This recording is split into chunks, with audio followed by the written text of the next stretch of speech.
పక్షమై నన్ను దీవించగా,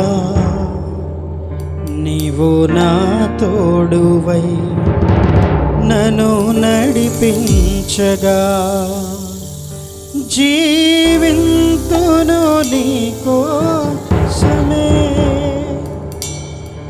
ఆశ్రయమైన నా యేసయ్యా, అతి పరిశుద్ధుడా, స్తుతి నైవేద్యము నీకే అర్పించి కీర్తింతును. అతి పరిశుద్ధుడా, స్తుతి నైవేద్యము నీకే అర్పించి కీర్తింతును. నీవు నా పక్షమై నన్ను దీవించగా, నీవు నా